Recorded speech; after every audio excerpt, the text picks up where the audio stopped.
This vocation for Dubai to be the happiest city in the world, we see it everywhere. I mean, in the government agencies, they have happiness meters, they have happiness centers.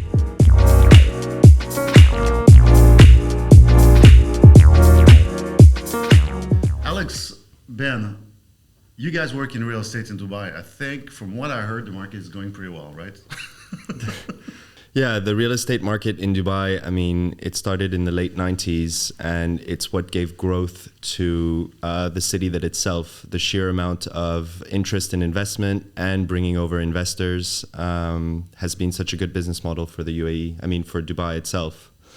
I mean, it made the real estate market made what is Dubai today, you know? Like, I think it played a massive role into its growth. Right? Yeah, absolutely. You guys are French, right? Mm-hmm. You also have real estate business in France.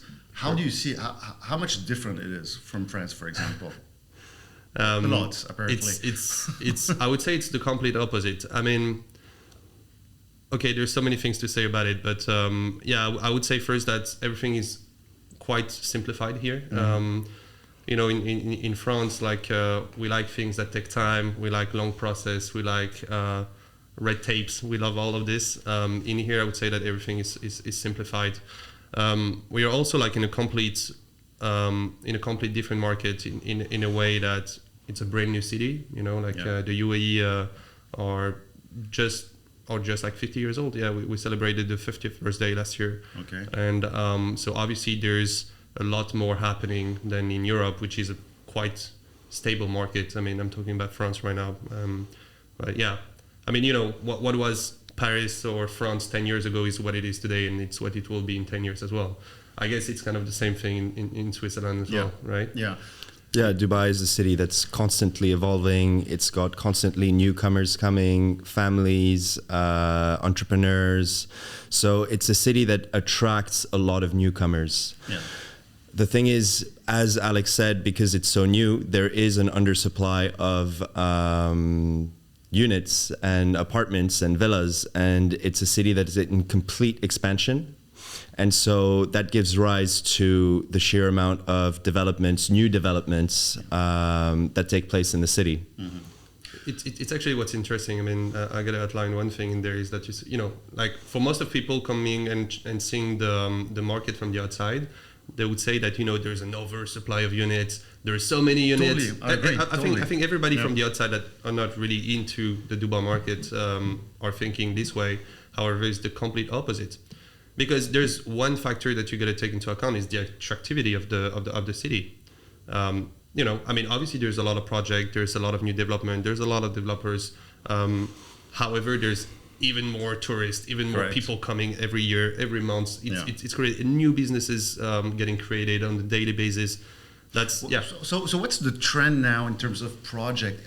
Are there some trends that you can outline, or it's like depending on the promoter? Is there like a desire from Dubai to create to go in a certain direction in terms of new promotions? So. There is. So look, I would say, if I may, that there's a little bit for everybody. I mean, for any type of budget, or it used to be like this. Yeah. But if there wasn't a trend that we should outline right now, is that I would say that the Dubai market is getting more and more into the premium market. Yeah. Like, it's at least I'm talking about, for instance, this last year, a lot of developers that were not really into the premium and luxury market kind of, you know, get there for kind of their as first experience for them. And I would say the Dubai market is heading there quite frankly. Yeah, I mean, we have to look at the fact that Dubai is a safe haven for a lot of different nationalities, but because of its security and because of its fiscal policies, it makes it very interesting for investors to bring in a lot of money over here. And as Alex mentioned, in the past, there was not enough, let's say, projects on the ultra luxury segment, whereas now we see that there is more and more projects that are in that category. I understand. Let's say that the entry ticket is getting higher and higher, I would say. I mean, which makes sense. So. Obviously, like Dubai has been let's say the epicenter of the world for the past 2 years. You know, like you hear about Dubai everywhere in the world right now. So obviously it attracts more and more people, and obviously that's basic rule. So much demand, then the offer rise. Of course. Yeah. You talked about. Sorry, you want to say? Yeah, just that being said, Dubai still remains very affordable compared to most mega cities in the world. I mean, if you compare Dubai to Paris or London or Singapore, New York, you see that there's still quite a big difference between the real estate prices. Yeah. And even if the prices are going up, I mean, it's normal, and I guess it's a good thing for it to go up because it means that the market is growing. The demand is there to meet it. It's just a good fact overall, just because it shows that there is such sheer amount of potential for growth still, because we still have a lot of ground to cover before we meet those other mega cities. Yeah. That's definitely should be one of our headline. I mean, what Benjamin said, like, Dubai is 100% the one and only or last mega city in the world where the real estate is still affordable. Yep. I mean, he named a lot of major cities, but I would say even though if all of the cities have like more history than Dubai, as far as years, Dubai is still in this same basket, not so far away, and still there's a huge gap as far as real estate prices. Yeah. You talked about that promoters are more going in kind of premium projects. So I have two questions linked to that. Is first of all, sensitive question, but what about the quality of construction in Dubai? Because this is something that everyone in Europe, for example, is like wondering, is it really high quality? And second of all, is Dubai, as they're attracting so many different nationalities, are they like getting a touch of Europe, for example, in the way they promote or they build the neighborhoods, try to bring like local things like boulanger, like local store next to my house instead of taking the car. So quality and kind of European lifestyle, kind of lifestyle, exactly. Neighborhood. Exactly. Okay, let's talk about both points because I think it's two separate topics. Yeah. But I would say that the first one, as far as quality, I think that like in any city in the world, you have good projects, good quality, and poor quality as well. Like you have both sides. Like you have both sides, and that's also the reason why the prices have been going up in certain cases, is because Dubai has had in the past this connotation to quality that was of medium standard and maybe not enough. And so right now also one of the reasons why the prices are increasing so much as well is because the developers have taken note of the comments that have been made and decided to do something about it. And to do something about it, you need to go for the right contractors, you need to select high quality materials, and that reflects on the price, That's also a whole background check for sure. I mean, that's a whole homework to do. I mean, that's what we do. You know what we do, right? Like, absolutely, So that's basically one of the big axes of our business today. Like, I feel like you can go wrong and you cannot go wrong with Dubai as long as you do your homework, But obviously, it requires time. It requires expertise. I like to say that Dubai can be the best opportunity, the most prolific one, as it can be the worst. Yeah, but you're right. I mean, doing the homework, because I mean, from what I hear in Europe, people are a little bit afraid of they don't really know where to start, because I mean, if you type like buying a real estate in Dubai, you have like probably 200,000 websites and people promising that. And sure. And it's kind of hard because doing the homework. Okay, you guys are expert here in Dubai. You know exactly which promoter you should follow, the one you should escape from, etc. You know what to check, but in Europe it's kind of complicated. Yeah, and you've just highlighted a very important point. It's important to be well accompanied in those cases, because for the point that Alex mentioned, you can feel very, very overwhelmed. You can feel very overwhelmed because there's just so much marketing. And to be very honest with you, usually the best projects that are worth investing in are the ones that spend the least on marketing. That's very interesting. The one you hear the least about. They don't even have to market themselves, They don't need it. Yeah. They don't need it. Yeah. So you mean those amazing projects that we can see on Instagram, Facebook every day? We should be a little bit careful about it, or not? There's no. There's no rules. There's no generalities about that, because obviously, I mean, there's a standard here where obviously every company is kind of marketing themselves a little bit. So I wouldn't say that everything that you see on the internet is bad or everything that you see on the internet is good. I think you got to go deeper than that, right? Yeah. But yeah, definitely don't choose your next investment by an advertising you're gonna see on the on Instagram, for instance. That's definitely not the way. Yeah, absolutely. Guys, just one question popping up in my mind. You guys from Paris, living in Dubai now. How is it in terms of change of lifestyle? How do you like it? Well, you I've grown up in Dubai. I've been here for many years. My family's been here for over 30 years. Yeah. So Dubai is literally my home. But I have lived in Europe. I studied in Europe as well. Lived in Paris as well. And I guess this can bring us to your second point that you mentioned, which is, what is the neighborhood lifestyle like in Dubai?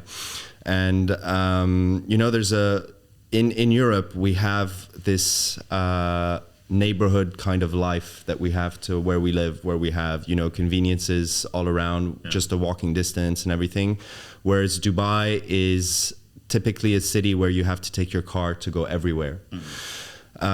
With the number of people from Europe and the States and maybe Australia or any kind of cities that experience this neighborhood lifestyle, Dubai has had vocation to change that and make it a more community-friendly city, and you can see it overall in the master developments that the city does, and with developers that they want to increase this community lifestyle, And to be very honest with you, projects that are within a community usually do very, very well. Yeah.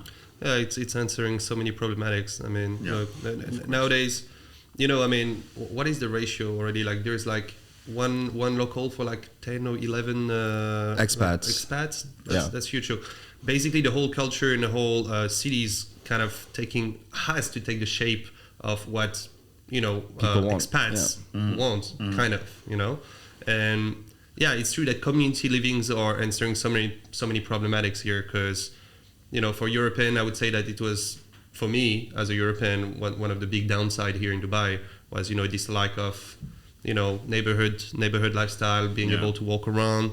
There's a couple areas, a couple neighborhood here. However, the proper concept of communities most of times is kind of out of the city. Yeah. No, there's that, and there's also this vocation for Dubai to be the happiest city in the world. We see it everywhere. In the government agencies, they have happiness meters, they have happiness centers. I gotta say, look, you didn't know that? I didn't know. Dubai is the first. Actually, the Emirate, like the UAE, are the first country to have like a Ministry of Happiness. No, but this is absolutely amazing. You don't know that? I love it. This is incredible. There's a whole. Obviously, there's a whole program around it, which I found absolutely fascinating. But also, very simple. You went through the border when you arrived here. Yeah. They give you a SIM card. It's like kind of integration. It's all based on happiness and the experience to be happy. Helping. That explained that, because the quality of service in all disciplines in Dubai. I'm coming from Switzerland, which used to be well known as hospitality country with all the hotel schools, But when you arrive in Dubai, the first thing shocking me is the level of service. It's absolutely amazing. So probably it's also a consequence of having someone taking care of happiness of people coming to Dubai and putting operational to reach that goal. What kind of services you're talking about? I have so much to say about that too. Yeah. Okay, but literally, I'll just give you an example. My parents, 70 years old, came to Dubai, and they were in a queue, to wait to see a museum. I don't know what. Immediately, people came and said, "No, you come first." Just to show you the mindset of always having a top service. Yeah, the mindset in the UAE, they pride themselves in being hospitable, and the Emirati people are very proud people as well. They want you to experience the best, and I guess this is also culturally speaking, it's within the cultures of Middle Easterns, to welcome overseas guests, but just overall as well. With what I said regarding Dubai being a happy city, you also get that in real estate projects, because now more and more you see that the projects are going in the direction of wellness, physical and emotional well-being. So you have parks, you have spas, you have sports facilities, you have parks, and also one of the major points that Dubai is working on is making the city more green. So they've elaborated a plan called the 2040 plan, Dubai 2040, which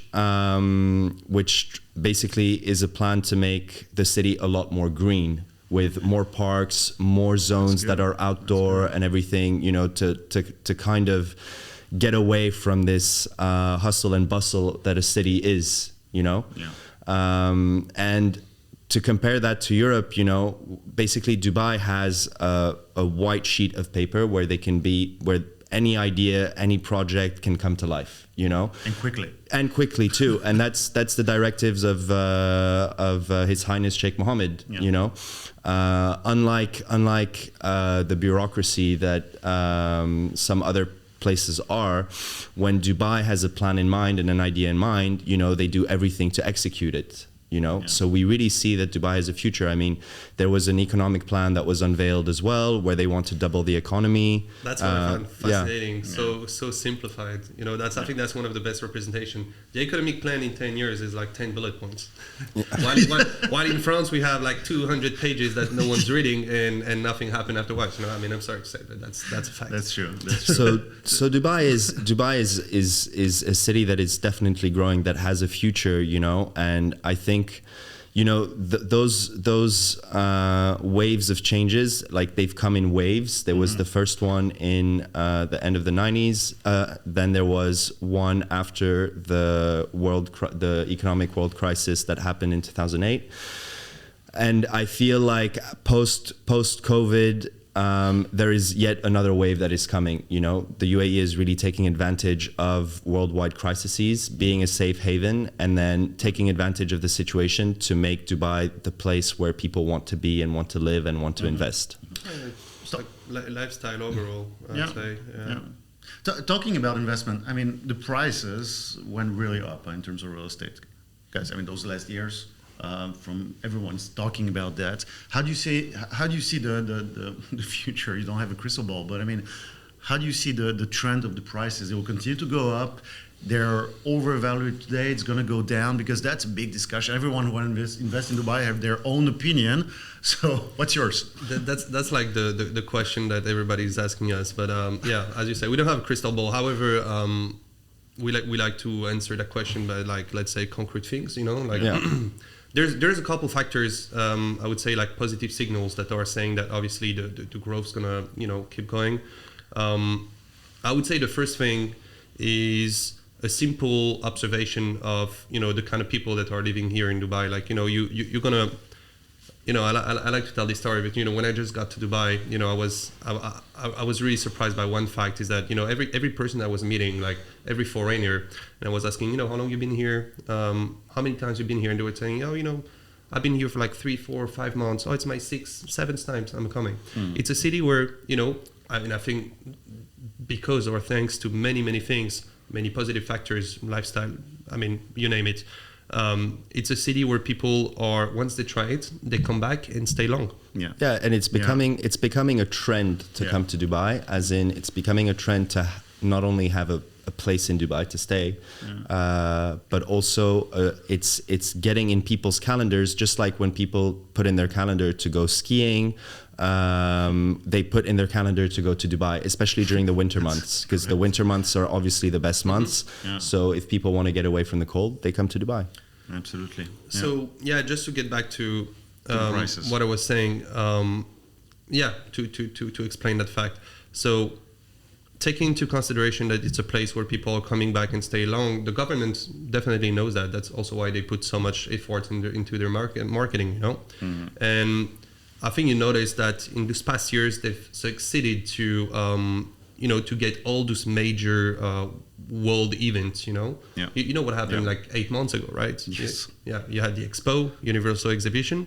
It was how many? It was 15 million people more or less in Yeah. 6 months' time. It's crazy. And you know what I mean? It means 15 Coming million people back. that will come back. Yeah. So the actual point, when you think about it, I mean, they had planned it all the way. You know, like the actual economic goal of the expo was not do 6 months of activity. It was the economic impact it will have on the coming years. Yeah. So their strategy is like, we have to do everything to make everyone come at least once in Exactly. Dubai because Yeah. he'll be back. And that's 100%. part of the marketing too, and that's why Dubai and the rest of Dubai is so good at marketing, you know, because they know how to sell themselves. Have you ever noticed like the change of thoughts between people that never came here and the one that Totally. tried? You're totally right. I've seen there's so much many of them. Préjugés, you know. Yeah. Prejudices, Prejudice, yeah, for sure. yeah. In Switzerland, for example, and people think they know, I won't go to Dubai because of this and this. And once they came, so, okay, I'm going to buy an apartment there. Yeah, that's true. That's So fact. going back to real estate, because that's your expertise, you guys, I know you're building like holistic strategies for people wanting to invest in Dubai. I was personally impressed by what you give, you know, and what the work you do to share the strategy people should do based on their goal. But more generally, what would be the recommendation, the free recommendation you would give to people starting to think about acquisition real estate in Dubai? I mean, are there some main tips? Well, one main point, if I may say. Well, the first thing is I just wanted us to just continue on relating to the price, and this relates to the price as well, is just not to be scared that Dubai is a bubble, you know, and that the prices are just gonna keep increasing, and then the bubble's gonna explode, and then you'll be left with nothing. So as Alex said, you know, there's a lot of positive signals that we've got today that show that the prices, you know, I mean, the growth today is linear, you know, and there's been 3 phases of growth in Dubai. Like we're on the 3rd phase of growth of the real estate market in Dubai today. The first one was back in the early 2000s up to 2008 when there was the crisis and everything came crumbling down. Then the second one was around 2015, 2016 up to 2017, and then it was on a decline from 2017 to 2019. Then what relaunched basically the real estate market was the end of COVID. So July 2020, the borders reopened. People that had been stuck in apartments during lockdown, they ran towards purchasing villas because they probably were traumatized or they just had a bad experience, and they said, you know what, we need more space, we need a garden, we need an outside area. And that basically gave a spark to the real estate market in Dubai to kind of restart, first with the villas, then with the apartments. And so that relaunched everything. And then, as Alex said as well, you know, the fact that people were coming here and getting seduced by the lifestyle in Dubai, decided that they wanted to have a place to stay as well. There's And also a factor of post-COVID is that the remote work explode around the world. Yes. So now you can work for a Paris branch and work from Dubai often. Yeah. You know? It became more and more custom for people, And for sure. Yeah. with Brexit as well, with Brexit and with the tensions that are going on in Hong Kong, you have a lot of investment bankers or anybody working in finance that is leaving those places to actually relocate to Dubai. That is very, very popular. I have friends myself that are in this situation that are doing exactly that. But moreover, as well, in terms of the growth, as Alex said, you know, the growth right now is linear, you know, and the government is doing everything it can to control this growth so that there is not too many projects and too much oversupply of projects flooding the market, you know. Because the market is so good right now. So since the first crisis, you know, the government has really regulated the real estate market, and it's actually quite interesting enough to notice that the Dubai government is actually very much linked to the real estate market in Dubai. They have what we call the Real Estate Regulatory Authority, and you have the Dubai Land Department, which are 2 organisms that basically monitor the growth that takes place in Dubai. And also, this is in terms of, we can talk about safety as well. In the past, you know, nothing stopped developers from launching new projects and then having them never see the light of day, and then them just leaving with the money. You know, they market the project, they take in some money, and then they just leave the country, nowhere to be found. Yeah. These sort of things can't happen anymore in the UAE. What's been said is, you know, whenever a developer launches or markets a new product, they need to open an escrow account that is linked to the government, where they are not allowed to touch any of that money until the project is fully handed over, until the last key. So not only do they need to put up 50% of the construction cost in that escrow account, but they can't touch it as well. You know, it's crazy how here the government reacts so quickly to a lack of rules, or, you know, it's just like immediate. I mean, going back to France, poor France, I'm sorry. I mean, it takes years and years, you know, to change something. And here they see it, they fix it, it's fixed. Thank you. Dubai learned from its mistakes. Absolutely. That's a fact. Yeah. So going back to tips for people willing to invest, you secured them that the price will continue to be. So let's just end on that. Is obviously there's no certainty about anything. I mean, I think that's a fact anywhere in the world. You know, there's no way to really predict exactly how it's going to be. But let's say there's a lot of positive signals so far as where Dubai goes. You know, like I would say so. Yeah. Yeah. Okay. So in terms of the tips, can I give one? Yeah, sure, absolutely. Go for it, Alex. I know you've been waiting. I've been trying to do that thing. Like, go for it. I would say that the number one tips is to get accompanied. Yeah. Well accompanied. Yeah. Find the right partner. Find the right person who's gonna take your investment in the best way possible. But how to choose the good one? That's also a problem, because even walking in blue waters, you're stopped with people trying to sell you something. So there's so much.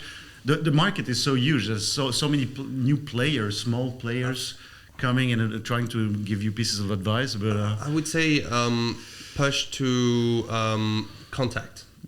Contact people, talk to them, feel the people. You know, I think it's a rule in any business. You need to feel people. Yeah. If you don't feel them, if you feel they're they're a little, they don't want to take time for you, they don't inspire trust, you know, go to the next one, then next. Yeah. There's so many, as you say, so you can be very, very picky on the picky. Yeah. No, and I think I think Alex has had some experience with that as well. You know, growing up in Dubai, coming back to Dubai was very easy. It was like a walk in the park. You know, I didn't need any advice or anything. Alex, on the other hand, you know, was a different situation. He was new to the city, and he wanted himself to invest. And I'll let Alex discuss his experience. You know, but it wasn't the greatest one. That's been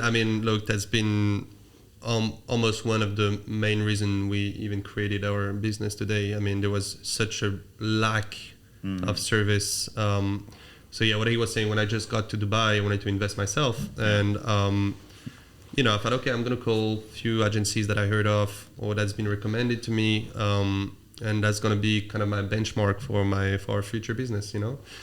And I called so many, and observation has been almost the same everywhere. Like, people were just not listening to me, trying to sell me whatever they had under the elbow. They had no time. Oh, even one guy told me, "Sir, I don't have time for you." I'm like, "Excuse me?" Oh my gosh!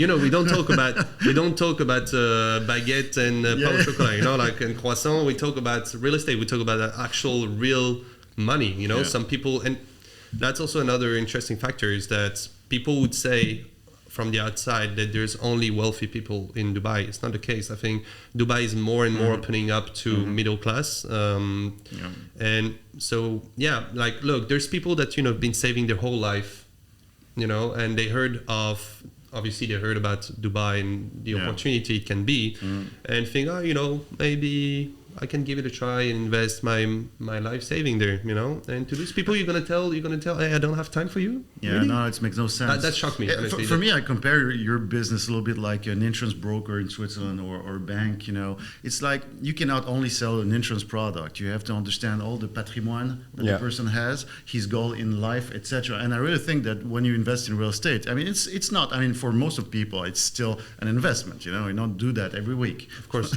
some do, but I mean, so there's a place of this project and action that is so huge in your entire life. So that's what I like with you guys, because from what I felt, you really take in consideration all the holistic approach. Like, but why do you want to buy? Where are you going to be in 5 years? What kind of business you have? What's your goal? Passive income or to resell, etc. Yeah, we have a very financial approach to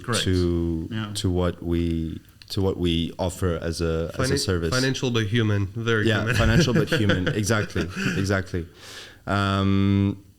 So, you know, I think the first and most important point for us in any transaction or any collaboration with clients and stuff is to take the time to really understand their situation, where they're coming from, define what their objectives are, before we actually start selling anything. And honestly, one of the other points is to make them feel really secure about what they're going to do with us, you know, that we are trying to build a long-term relationship with them, a long-term relationship that's going to be a fruitful one in the end, you know, by working together in the same direction. But what's amazing, Yeah, we by the way, we like to say that we're not even really selling real estate, we're more like selling strategies. I mean, that's why we're all about the long run, you know. Most of our clients, we are aiming to keep them for the next 10 years. But what's amazing is that you ask the right question to detect the right goal of the person. And because usually a lot of people willing to invest, they don't really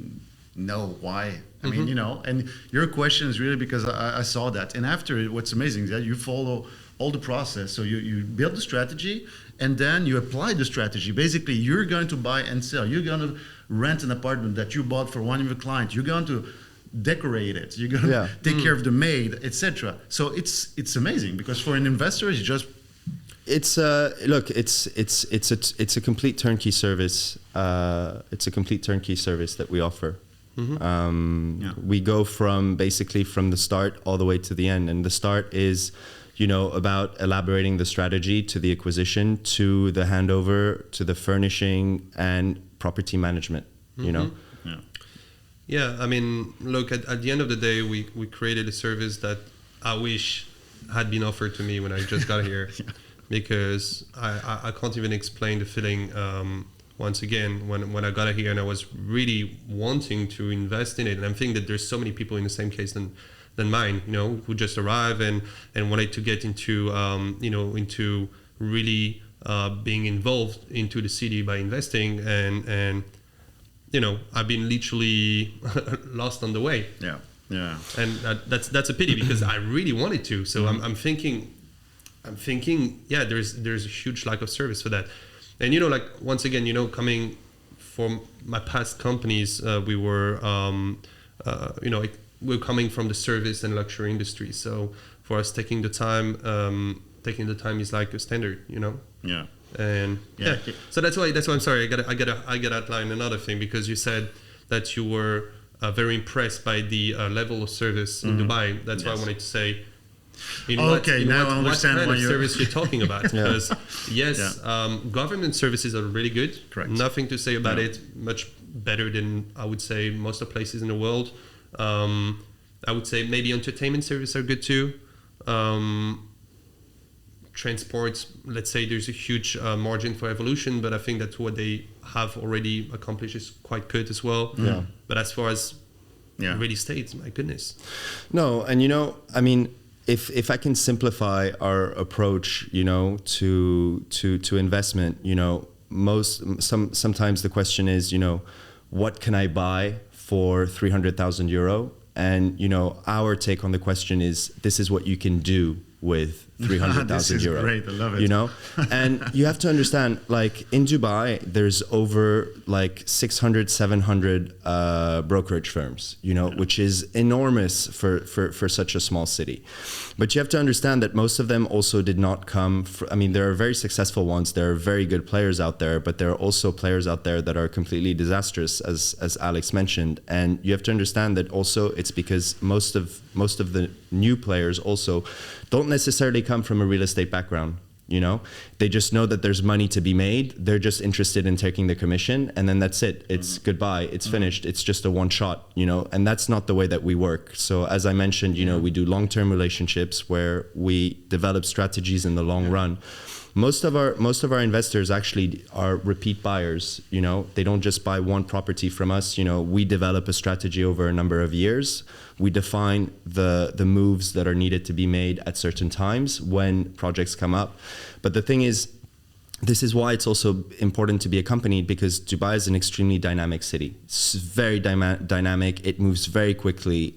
Sometimes you have projects that sell out even during the pre-launch phase, you know, and you have certain projects that basically are sold out within a matter of hours, some in a matter of days, some in a matter of weeks, some in a matter of months. But usually the really good projects, you have to be ready. Yeah. And what we do, you know, in our collaborations, there's a big part of education too. Yeah. So we like to educate our clients, you know, so that they can get a taste of what they're going to do, you know. Once again, it's you know, personal perspective. Like you gotta give a service to people that you would like to receive yourself. Well, you know? need to respect the human in front of Come you. on, I mean, like- and basically, I mean, this is in all the industries, same thing. As soon as you go back to you, man, you're stronger. But that's one of your USP. I mean, all the strategy you have. The second USP that I see, unique selling proposition that you guys have, is your 30 years in Dubai.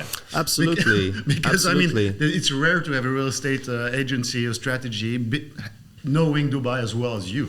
So Yeah. you also probably have a lot of contacts, useful contacts. Yeah, and it's also the knowledge. It's not only does it give us like legitimacy and credibility, but it's also a huge plus factor for us at the agency, just because, you know, Dubai is not like any other city in the world. You know, like we mentioned before, it's a new city, and in this new city, basically the centers of interest change all the time. You know, Yeah. I mean, you can lose thread very easily. I mean, before downtown Dubai was downtown Dubai, it was Dubai Marina, you know, and before Dubai Marina, it was the creek, you know, it was Dera and the creek. So it changes all the time. And Dubai is actually very good. Dubai is actually very good at doing that, you know, especially Emaar. Emaar is one hell of a master developer. You know, they create entirely new neighborhoods and they get the entire city to move with them, you know. And it's important to understand basically the history of Dubai, what worked, what didn't work so well, you know, the history of the developers, the track record of the developers, you know. The data, that's data. Exactly. And also to understand where the city's going, you know.